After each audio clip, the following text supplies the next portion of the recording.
రాష్ట్ర ప్రభుత్వం 1,05,00,000 smart ration కార్డులను ఈరోజు సంగారెడ్డి నుంచి మా లబ్ధిదారులకు ఇవ్వడానికి ఇక్కడ నుంచి శ్రీకారం చుట్టింది. దీనికి పిసిసి ప్రెసిడెంట్ మహేష్ కుమార్ గారు ప్రస్తుతం మనతో ఉన్నారు. మహేష్ కుమార్ గారు, మీరేమో ఆర్భాటంగా ఈ స్మార్ట్ రేషన్ కార్డుల పంపిణీ కార్యక్రమం చేపట్టారు. కానీ ప్రతిపక్షాలు ఆరోపిస్తున్నాయి 96,00,000 కార్డులు పాతవి ఉన్నాయి, కేవలం 16,00,000 కార్డులు మాత్రమే ఈరోజు కొత్తవి ఇస్తున్నారంటూ ప్రతిపక్షాలు ఆరోపిస్తున్న పరిస్థితి. దీనికి ఏమంటారు? ప్రతిపక్షాలు ప్రజలకు జవాబు చెప్పాలి. 10 ఏళ్ల కాలం మీరు అధికారంలో ఉన్నప్పుడు ఒక్కటంటే ఒక్క white ration card ఇచ్చినారా?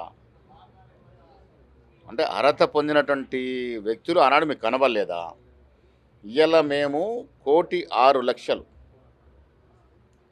Smart card with హాలోగ్రాము ఎక్కడ కూడా అవినీతికి తావు లేకుండా డైరెక్ట్గా ప్రభుత్వం ఇస్తున్నటువంటి సంక్షేమం పేదవాడి ఇంటికి చేరే విధంగా ఇవాళ స్మార్ట్ కార్డ్స్ ఇస్తూ ఉన్నాం. ఇప్పుడు 10 లక్షల 20 లక్షల 30 లక్షల కాదు. అట్లా లెక్కలు చెప్తే మరి 2014 ముందు ఉన్నటువంటి కాంగ్రెస్ పార్టీ ఇచ్చిన రేషన్ కార్డుల సంఖ్య ఏంటి? మీరు వచ్చిన తర్వాత ఇచ్చిన ఏంటి? అసలు మీరు ఏం సంక్షేమం ఇచ్చారు? ముఖాన దొడ్డు బియ్యం పడేశారు. ఆ దొడ్డు బియ్యం పేరిట మీ కుటుంబ సభ్యులు వ్యాపారం చేశారు, స్మగ్లింగ్లు చేసుకున్నారు. ఇవన్నీ చరిత్రలో ఉన్నట్టు భాగాలు ఇవి. సో ఇవాళ కాంగ్రెస్ ప్రభుత్వం ఎన్నికలకు ముందు ఏదైతే వాగ్దానాలు చేసిందో వాటన్నిటి కూడా మీరు మోపిన 8 లక్షల కోట్ల అప్పు మన ఎత్తినుండగా కూడా అంత ఆర్థిక భారం మోస్తూ కూడా ఒకటొక్కటిగా అన్ని చేరవేరుస్తూ ఉన్నాం. ఇలా విజయవంతంగా మేము సన్నబియ్య కార్యక్రమం చేపట్టడం జరిగింది.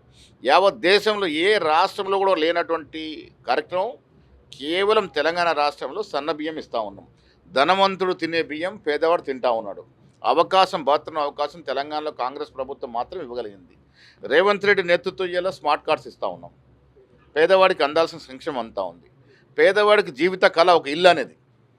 మీరు ఎన్ని ఇళ్ళు ఇచ్చారు? డబుల్ బెడ్రూమ్ అని అన్ని ప్రసంగాలు చేసి ఊరడించి మీరు ఇల్లు ఇచ్చినటువంటి డబుల్ బెడ్ల సంఖ్య ఎంత? మీకు వచ్చిన అప్లికేషన్ సంఖ్య ఎంత? ఇవాళ మేము అర్హత కలిగిన ప్రతి పేదవాడికి ఇందిరమ్మ ఇల్లు ఇస్తున్నాం.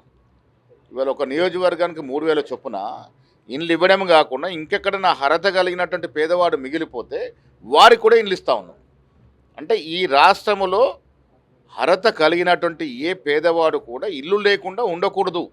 ఆ కార్యక్రమం శుభ కార్యక్రమంగా ముందుకు పోతూ ఉంది. కానీ స్మార్ట్ రేషన్ కార్డుల విషయానికి వస్తే, స్మార్ట్ రేషన్ కార్డుల పైన ఉండాల్సింది ముఖ్యమంత్రి ఫోటో, మంత్రి ఫోటో కాదు, మోడీ ఫోటో ఉండాలంటూ బీజేపీ నేతలు ఆరోపిస్తున్నారు. ఎందుకంటే మీరు ఇచ్చే 6 కిలోల బియ్యంలో 5 కిలోలు కేంద్రం నుంచే ఇస్తుంది కాబట్టి మోడీ ఫోటో లేకుంటే మేము ఖచ్చితంగా ఉద్యమం చేస్తామంటూ బీజేపీ నేతలు చెప్తున్న పరిస్థితి. ఈ ఫోటో ఎవరిది ఉంది ఎవరిది లేదని కాదు, రాష్ట్రంలో జరిగేటటువంటి సంక్షేమ కార్యక్రమాలు, రాష్ట్రం ఇచ్చిన సంక్షేమ కార్యక్రమాల్లో రాష్ట్ర ముఖ్యమంత్రి ఫోటో, కన్సర్న్ సంబంధిత మంత్రి ఫోటోనే ఉంటుంది.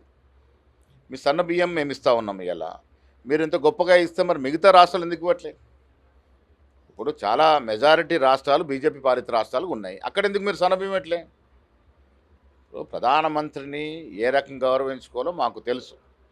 ఈ చోటా మోటా నాయకులు మాట్లాడే మాటలకి మేము పట్టించుకోవాల్సిన అవసరం లేదు. ఈ చిల్లర మల్లర మాటలు, అర్హతకు లేని మాటలు స్థాయి దిగి నేను మాట్లాడాను. నిన్న ఒక చిల్లర నాయకుడు చిల్లర మాటలు మాట్లాడినాడు. అలాంటి చిల్లరగాళ్ళ గురించి నేను మాట్లాడి నా స్థాయిని తగ్గించుకోను. ఇప్పుడు ఒక పద్ధతి ఉంటుంది. ప్రధానమంత్రిని ఏ రకం గౌరవించుకోవాలో మాకెవరో నేర్పాల్సిన అవసరం లేదు. కాంగ్రెస్ పార్టీని అంటేనే సంస్కారం, గౌరవ మర్యాదలు. ఎవరిని ఏ రకం గౌరవించుకో ఆ రకం గౌరవించుకుంటాం. ఫోటోల గురించి పోట్లాడే ముందు మీరు ఈ రాష్ట్రానికి రావాల్సినటువంటి పాత బకాయిలు, ఈ రాష్ట్రం ఏర్పడినప్పుడు విభజన చట్టంలో ఉన్నటువంటి హామీల గురించి మీ మొహాలకి ఎప్పుడైనా మాట్లాడినరా? ఇంతమంది 8 మంది పార్లమెంట్ సభ్యులు ఉన్నారు, 8 మంది ఎమ్మెల్యేలు ఉన్నారు. ఏ రోజైనా మీ మొఖాలకి పోయి మోడీ గారితో అరే మాది తెలంగాణ రాష్ట్రం, చిన్న రాష్ట్రం, కొత్త రాష్ట్రం, మాకు ఇంత వాటా రావాల్సిన అవసరం ఉంది, ఇంత విభజన హామీ చట్టంలో ఉన్నటువంటి హామీలు పెండింగ్లో ఉన్నాయి, ఇవి ఇవ్వండి మహాప్రభుని అడిగినరా? ఫోటోల గురించి చిల్లరగా మాట్లాడతారు. ఫోటోలు ఉంటేంది లేకుంటేంది, ప్రజలకు సంక్షేమం అందుతుందా లేదన్నది ప్రమాణికం మనకి. ఆ దశగా మాట్లాడడం తప్ప దిగజారి మాట్లాడాల్సిన అవసరం మాకు లేదు. కానీ ఏం చెప్తారు? బీజేపీలో ఉన్నటువంటి సీనియర్ నాయకులు అటు ఎంపీలు ధర్మపురి అరవింద్, రఘునందన్, అలాగే కేంద్ర మంత్రిగా ఉన్నటువంటి బండి సంజయ్ ఇంతకు మునుపు కూడా మాట్లాడు ఖచ్చితంగా దీనిపైన సీరియస్ యాక్షన్ ఉంటుంది, రేపటి నుంచి ఉద్యమాలు కూడా ప్రారంభిస్తామని చెప్తున్నారు. అట్లాంటి సీనియర్ నేతలకి ప్రజాస్వామ్యంలో ఉద్యమాలు అంటే చూసాం. మొన్న జంజీ ఉద్యమం చూసారు కదా, శక తలిగింది, కొత్తగా ఫస్ట్ టైం శక తలిగింది వాళ్ళకి. ఉద్యమాలు న్యాయమైనట్టు ఉద్యమాలు చేస్తే ప్రజలు అర్థిస్తారు. మీ ఫోటోలో పంచాయతీ పెడితే ప్రజలు హర్షించే పరిస్థితులు లేరు.